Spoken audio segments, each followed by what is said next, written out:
สบายดีพ่อแม่พี่น้องยินดีต้อนรับทุกท่านบ่ว่าจะอยู่ในประเทศต่างประเทศน้องบาวลี่ก็ขอต้อนรับเข้าสู่ช่องของบาวลี่อีกคือเก่าคือเดิมพ่อแม่พี่น้องกะโดนเติบที่เฮาบ่ได้ออกมาช่วยเหลือสังคมน่ะกะคือทางบาวลี่ติดภารกิจหลายสิ่งหลายอย่างเนาะมื้อนี้กะเป็นโอกาสดีเป็นตอนแรกๆเนาะก็เลยว่าจะพาน้องจำกับน้องเลื่อมเนาะมาส่งน้ำนี่แหละแล้วก็ลวดมาหาทางแม่เฒ่ายูนเนาะพอดีมีผู้ใหญ่ใจบุญเพิ่นได้ส่งเครื่องมา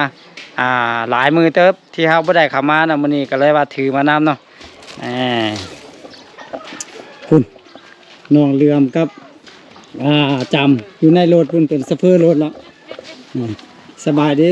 สบายดีสบายดีจสบายดีสบายดีเนาะได้ลองเฮ็ดเบิ่งสบายดีมาหยังมื้อนี้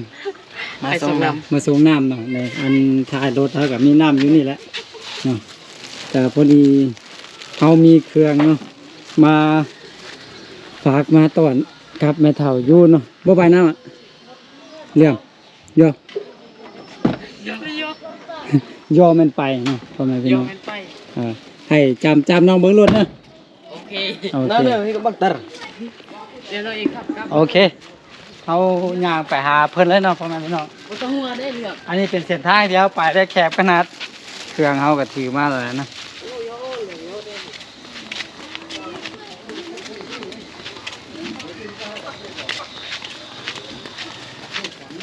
กับบ่ฮู้ว่าเพิ่นจะอยู่เฮือนบ่เนาะแต่ว่าน่าจะอยู่เพราะว่าไม่เฒ่ายุ่นเพิ่นก็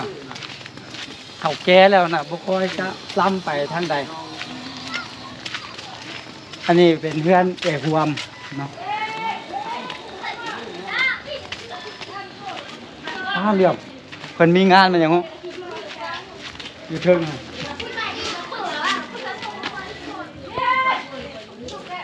เวลามันรับน้องกับมือแตะบัดนึงโอ้เห็นเต้หวมอยู่หั่นนี่ไปนอนไปชวนนี่สบายดีหวมดีอันไม่เฒ่ายุ่นเด้ไปให้มาเถื่ออ้าวไปให้พุ่นมาเถื่อไปให้ไปชวนโอ้มือใดสิมาซั่นน่ะตอนแรกมันนึงจะมาตอนแรงเอ็นบุญนึงจะมาแรงมันก็มามันมาน่ะอีมีไปชวนนอนดีไปชวนไปเห็นหยังเด้ไปนอนพุ่นพอใกล้มันนึงมาเฮียนตอนเช้าก็มาเฮียนตอนเช้ามาติมันนึงพอเช้าจะไปหาอีมีเป็นอะไรแม่บ่เป็นไข้เป็นหยังแล้วติไข้ซี่เถื่อทั่วนี่แล้วอันนี้ดีแล้วไปกินยานำเวียงวันตลาดเช้าให้เชิญ5ไปนำพ่อคอนนี่บ่ดีก็ไปนำเวียงชุดก้อนก็ไปรัชมีเขาทั่วเจ้าบ่ฮับใช้ทั้งสองเทื่อบ่ทันหาบ่เฮาค่าไปส่งน้ำทุกมื้อบ่ฮู้เลยโทรมาตอนใดทั่วบ่ฮับรีไปยังค่าเวียกเอาไปไปซักยาไปซักก็ไปซักให้กินล่ะกินปลาน้ำดีน่ะกินปลาเม็ดบ่ดีแล้วเดี๋ยวนี้น่ะดีแล้วเป็นนำลูกนี่เป็นนำอีดีเขาเทียมอยู่คนเมืองเดี๋ยวนี้มันไปนอนน้ำผู้ใดได้บาดตะเกียอีตีกับฮัดไปฮัดก็ไปฮัดก็ไปนอนญี่ปุ่นคือกันโอ้แล้วแม่น้องมีเด้แม่น้องมีอยู่เรือนไม่เท่าบ่ได้ไปจ้างใส่แล้วติบ่อยู่เรือนไม่เท่าจ้าเจ้าจะมาความจริงมื้อนี้เฮาเครื่องมาให้แม่เฒ่ายุ่นให้มันนึงมามันก็บ่นึงมาไปโหให้นี่คำพุ่นตี้สิมาน่ะมันนึงก็ฮอดแล้วเดี๋ยวนี้ก็แรงแล้วพ่อแม่พี่น้องเบิ่งจักโมงเนี่ยเบิ่งนับได้รอดได้ไหน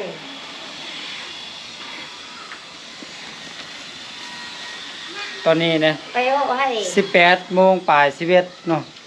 อีกชั่วโมงนึงก็สิฮอด19 โมงก็เป็น1 ทุ่มเนาะก็ยามนี้หั่นมันนานมืดพ่อแม่พี่น้องโอเคนะอันนี้เป็นเครื่องผู้ใหญ่ใจบุญที่เพิ่นบดท่าก็ไว้นำเอื้อยก็ได้ อันนั้นอันเฮาก็อยากมอบให้กับตีนกับมือเพิ่นนั่นแหละ ใช่ น่ะยางมืออื่น ตามไปไว้บ่ได้ มาก็ปี้ตั้งปืนได้มันยากโอ้นึงก็มา เนาะแล้วอันอินกับอูนี่อยู่เพื่อนน่ะ อยู่เอื้อน อยู่เพื่อนเนาะ เอื้อนน่ะเม็ดเท่าลิม อ๋อ สิไปหาก็ไป เดี๋ยวประชันเฮาจิเมื่อหันก่อนเราจักหน่อยสิกลับมานี่เบิ่งรอถ่าให้อันไม่เท่ายูนมาก่อน อี นะ นี่ก็นอนอีนี่ก็นอน โอเคประชันเฮาเมื่อหานน้องอินน้องอูก่อนเอาจักหน่อยสิมานะ เออ อ่า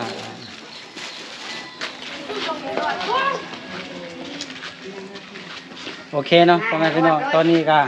มาเป็นที่เรียบร้อยเดี๋ยวเขาเข้าไปหาแม่เฒ่าเพิ่นเนาะ เดี๋ยวดูมันซึ่งมันเฒ่าอยู่เนาะ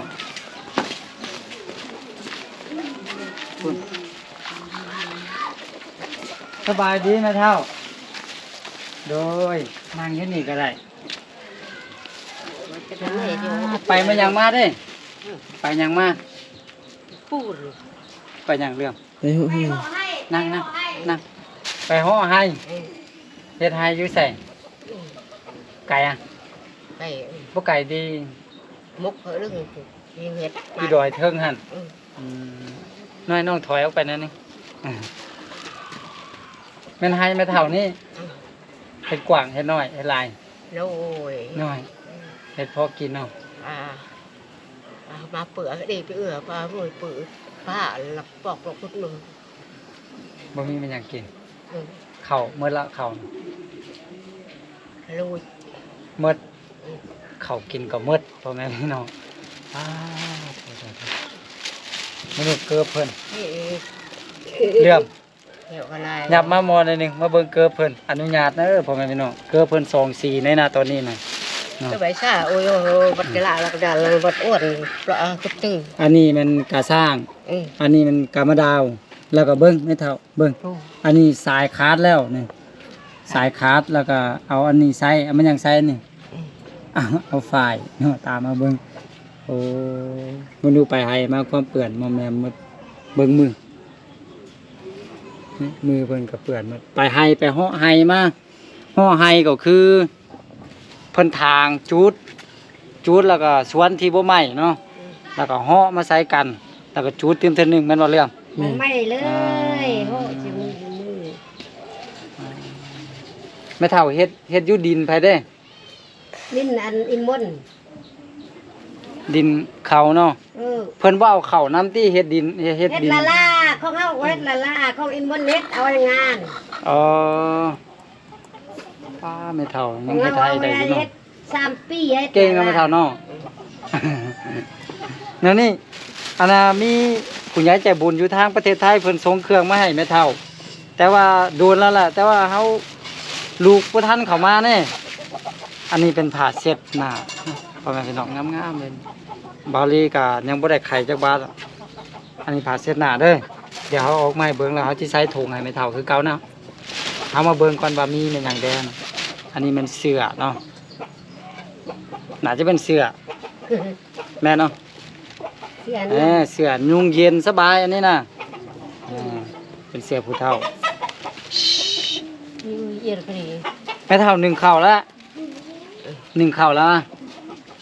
ดึงไปเศร้าเมื่อกี้ เพิ่นบ่ฮู้เนี่ยเรื่องเนาะลองเว้ามึงถามมึงดูหนึ่งเข่าแล้วบ่ พัดรุงมา แม่เฒ่า เรา นี่ เรียกนะไม่ มันมักในบารุงมา พัดรุงมา ลูกเรากับไง มี บา มั รุ น งตอนเช้านี่ จิกุดี หนึ่งตั้งแต่ตอนเช้า โอ้ยนะพี่ลูกนึกว่าที่ต้นเศร้ากินหมดมือ แน่อันนี้ก็เป็นเสื้อ เปลือกหมดมือ แน่อันนี้เป็นผ้าถุงเนาะ มือจะเปื่อย ผ้าถุง2อัน ก้นแบบผัดถุง ภาษาลาวเอิ้นว่าสิ้นอันนี้ผ้าถุงงามบ่แม่เฒ่างามเนาะเปียงาม ไม่ปลาก้นปลาเลย เดี๋ยวใส่ถุงไปให้ อันนี้นี่เป็นเครื่อง มือได้เห็ดก้อนยัด ฮะ เห็ดเห็ดก้อนยัด นั่นแหละเพิ่นถามว่าเขาไปหาลูกนางยัดบอนฮะ เห็ดว่าอะไรเดี๋ยว บ่เอาขนมไปต้อนได้ ขนมไม่ขนม เอาขนมไปต้อน อันนี้แม่นผู้ใหญ่ใจบุญอยู่ทางประเทศไทยเนอะเพิ่นส่งมาเพิ่นชื่อว่าแม่น้อย ร่างห้าอยู่กันนี่มาเตียน้องอ้วนนึกอ้างอ้วนตีมาเอาเลยซ้ำมือมา เพิ่นว่าหยังก็เรื่อง ว่าแม่เอาคนจีนน่ะยังให้ขนม อ๋อ อันนั้น เราแย่น้องเสียนะแย่น้องอ้างอ้วนมันเรียกเราอ้วน อ๋อเพิ่นว่าคนอันขวาจีนน่ะยังบ่สะดูเนาะแต่ว่าเฮานี่ยังสะดูอยู่แม่น่ะเรื่องเพิ่นเว้าลักษณะนี้เนาะเพิ่นว่าขนาดพอนะเป็นคนจีนน่ะยังบ่คิดฮอดลูกบ่สะดูลูกอะนะแต่ว่าเฮานี่บ่เป็นหยังกับเพิ่นเฮายังสะดูนะเฮาฮักเป็นจังนี้แม่เฒ่าเฮามักช่วยเหลือสังคมอยู่แล้วผู้ใดได้ทุกข์ได้ยากผู้ใดได้ทุกข์ยากเฮาก็อยากช่วยเหลือถึงว่ามันบ่หลายก็อย่าช่วยเล็กๆน้อยๆช่วยกันไปพอเป็นกำลังใจให้กันเอ้าอันนี้ให้เจ้าเด้อ อุ้ยเอ็ดอ่างรถ แล้วก็อันนี้ขนมไปให้เจ้ากินนะนายไม่เท่ากินเอาแล้วก็ลูกเจ้าเงินของแม่น้อยนี่แหละเพิ่นฝากมาไว้นะให้ไม่เท่าตืมเอาแสนกีบเนี่ยเอาไว้ซื้อข้าวนะเอาเลย ก็ได้ปืน โดยไปซื้อข้าวแล้วก็อันนี้เป็นยาโอ้ตะกี้เขาลืมให้อันเด็กน้อยเด้เหลื่อม ให้อีกินเอาแด้โอ้ หันแหละลืมโม เม็ดเท่านี่มักให้กินน้ำเมาตลอดอย่ามือไว้ เพราะฉะนั้นเฮาฝาก ถ้าน้ำเมาก็ได้เอา โดย ส่ง เอาให้แม่เท่า3อันนะ ก็เดี๋ยวหน้าทู่นาย อ่ะ อ้วน บ่อันนี้ให้แม่เท่า มันบาเตะกันนี่ อืม สาระ อันนี้ ก้อนปะปู อันนี้เวลาแม่เท่าเป็นไข้เจ็บหัวกินไซเม็ดหนึงนะ ไปจุ่มป้องบ่เปิดแต่ละเม็ดแต่ละเม็ด ในภาษาแปลวคักได้ยินดิได้ยินดิได้ยินเนาะเอาไปมันยังว่าแม่กำลังแปลดีแล้วอ่ะ เออ เอาอันนี้ อย่าเรียบมันกูรถปื้ยโอ้ น้อยบอกแม่เท่าเนอะเวลาเจ็บหัวเป็นไข้แล้วกินไซเม็ดหนึงมื้อหนึงบ่ต้องกินหลายเนอะกินเช้าแรงก็พอบอกว่า มันบาเบอยองเงือเบียสโกบ่มือลักลอก ย่าบ่มีก็มาห้า มือละเกลือแกมือละปลา โอเคบ่ซั่นเฮากลับกันเนอะดีใจบ่ขอบใจผู้ใหญ่ใจบุญเพิ่นเด้อขอบใจ แม่ โดยโอเคบ่ซั่นเฮาสิกลับกันเนอะแล้วก็อันนี้เฮาสิฝากให้น้องอินน้องอูเด้อแล้วก็ให้น้องเมย์เด้ออันนี้อินอูอันนี้น้องเมย์นะไปเร็วกลับกันเนอะแม่เฒ่าเนอะมันสิมืดสิค่ำแล้ว อันนี้ อันนี้เฮาให้น้องอินน้องอูเนอะแล้วก็อันนี้ให้น้องเมย์เนอะ โดย โอเคเนาะพ่อแม่พี่น้องก็คือโดนแล้วล่ะที่ว่าทางแม่น้อยเพิ่นได้ส่งเครื่องมาให้นะแต่ว่าเฮาก็บ่มีเวลาที่จะมาให้เพิ่นเพราะว่าเวียเขานี่ปู้โธ่สุดใจเลยถามเรื่องกับจำกับเมกกับเลิศถือว่าบุกบืนกันพอสมควรแล้วเนาะเรื่องเนาะ3-4ไอ้น้องเฮาน่ะพากันส่งน้ำพ่อแม่พี่น้องและบาวลีก็บ่มีเวลาเต็มทีเด้ที่จะมาเฮ็ดคลิปคือดังเมื่อก่อนเพราะว่าบาวลีตอนนี้กำลังหาลูกค้าไหมพ่อแม่พี่น้องเอ้ยเพราะว่าเขาเปิดโรงงานไหมเนาะกะลูกค้าบ้านเฮาหั่นกินน้ำเฮาเกือบ100%นั่นแหละแต่ว่าเฮาก็อยากขยายลูกค้าไปให้มันกว้างมันขวางนะเพราะว่าเฮาแลนภาษีหรือว่าเสียภาษีอิหยังไปก็หลายพอสมควรเนาะแล้วก็ให้เฮาส่งได้ทั่วเมืองหั่นน่ะเฮาก็เลยว่าบาวลีก็เนี่ยกำลังที่จะหาลูกค้าให้มันได้หลายที่สุดเนาะนั่นแหละก็เลยบ่มีเวลาที่จะมาช่วยเหลือสังคมแบบนี้เรื่อยๆนะแต่บาวลีก็บ่ได้ถิ่มบ่ได้ป้าเนาะถ้าหากว่าเมื่อใดโรงงานน้ำดื่มของเฮามันราบรื่นแบบมันอยู่ตัวแล้วเนาะบาวลีก็จะกลับมาเฮ็ดภารกิจของเฮาตามเดิมตามเคยเนาะส่วนมาสำหรับคลิปนี้บาวลีก็ขอขอบคุณกับใจเนาะทางแม่น้อยอยู่ทางประเทศไทยที่เพิ่นได้ส่งเงินมาให้ทางบาวลีเนาะเอาไว้เฮาก็มาช่วยทางแม่เฒ่ายูนในครั้งนี้แสนกีบ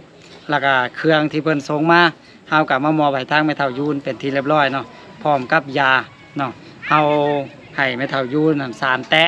แล้วก็ให้ทางน้องเมย์หั่นซองให้น้องอินน้องอูซองเนาะก็ขอขอบคุณกับใจเพิ่นหลายๆขอให้เพิ่นจงอยู่ดีมีแฮงอยู่ดีมีสุขร่ำรวยสุขภาพร่ำรวยเงินทองบ่ว่าทานจะเฮ็ดสิ่งใดก็ทำสิ่งใดอยู่ในหน้าตอนนี้ก็ขอให้ประสบพบพอแต่ผลสำเร็จทุกประการเนาะสาธุ โอเคพ่อแม่พี่น้องสำหรับคลิปนี้บาวลี่ก็ขอตัวลาไปก่อนแล้วพบกันใหม่ในคลิปต่อไปเนาะส่วนว่าจะเป็นคลิปใดและอยู่ใส่ก็อย่าลืมให้กำลังใจกันคือเก่าคือเดิมสำหรับคลิปนี้บาวลี่ขอตัวลาไปก่อนเนาะแล้วพบกันใหม่สบายดี